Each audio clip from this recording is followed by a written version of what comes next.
In 2012, London will host the world's first sustainable Olympic Games,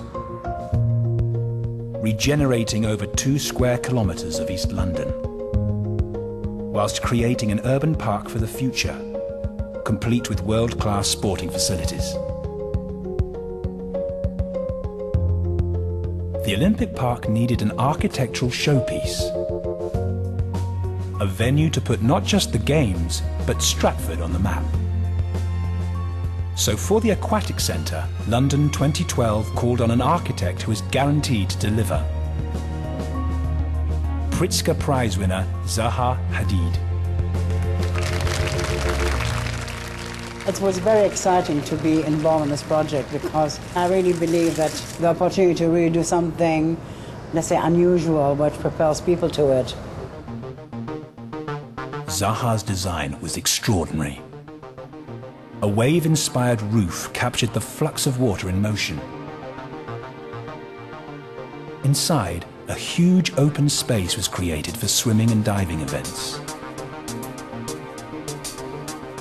Again, legacy drove design.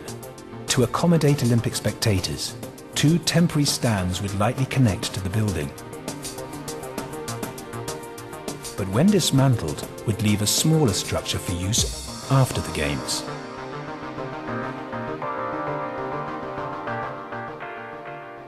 It fit very well with that whole idea of landscape and also translation of what a fluid form could be, which fits well with the idea of water and fluidity.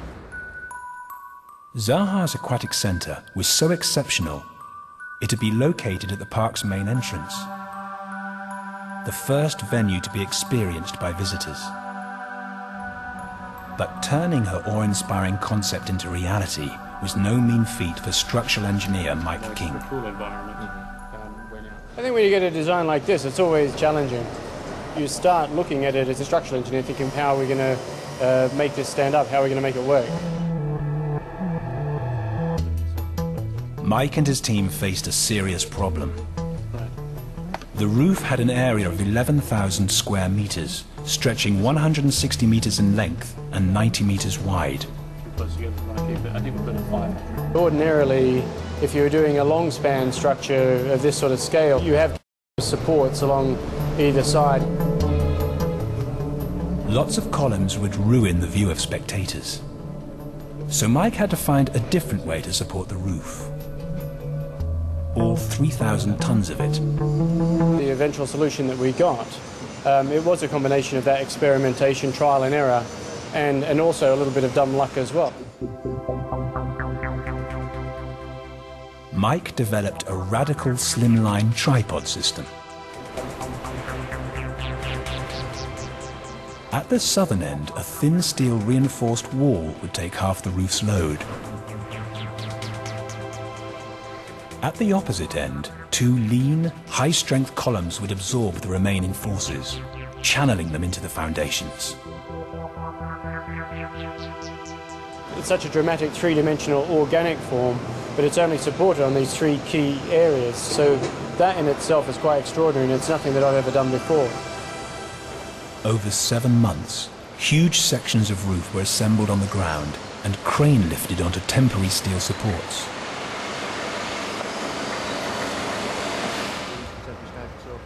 Stuart Fraser was responsible for its construction. This is in use for, 60, 80 years beyond Games. The technical performance of the roof is absolutely critical. This roof's the most complex structure I've had to deliver. With the roof complete, the specialist supports beneath could be taken down. But to do that, Stuart and his team had to lift all 3,000 tons of steel by 200 centimetres. No one had ever attempted an operation like it before. That's the make or break time, really, to know that every calculation you've done, every member you've designed is working exactly the way you wanted it to do. And up until that moment, there's always a little bit of nervousness. Is it going to go exactly right?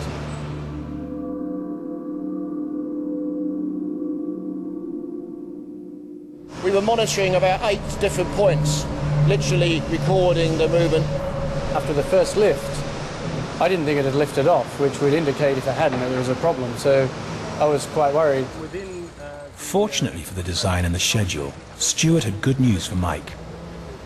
Stuart sort of excitedly came down from the upper gallery saying, there's an air gap, we can see that it's lifted off, and that was a fantastic moment for us, but also a great moment of relief. We were very pleased to be able to go down and tell Mike that and the roof had ended up within its constraints. The supports were dismantled from under the elevated roof. Then, all that remained was to lower the gigantic steel roof onto its southern wall. For Mike, knowing the roof was held up by this radical tripod support made up for all the long hours. It makes all the hard work of the last 3 years worthwhile. The team just worked incredible hours, both on our side and the architects as well. And to see that all come to fruition was just fantastic. Seeing the aquatic centre leap from concept to reality was momentous for Zaha. There's always a kind of an element of surprise.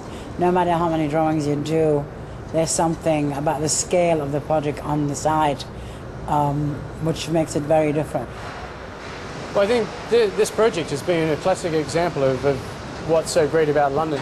In many societies, in many cultures, in our industry, everything is regimented, and that doesn't exist in London. There is an environment of people thinking outside of the box. It is a centre where people will say, well, let's see what is possible.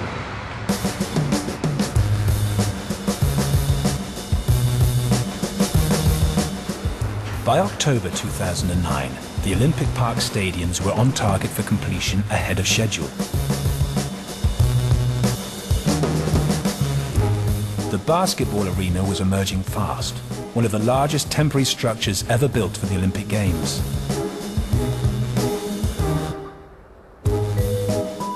The Olympic Village was also on track to host athletes within a stone's throw of the venues, but to be later converted into 2,800 new residential apartments, with almost half designated as low-cost housing.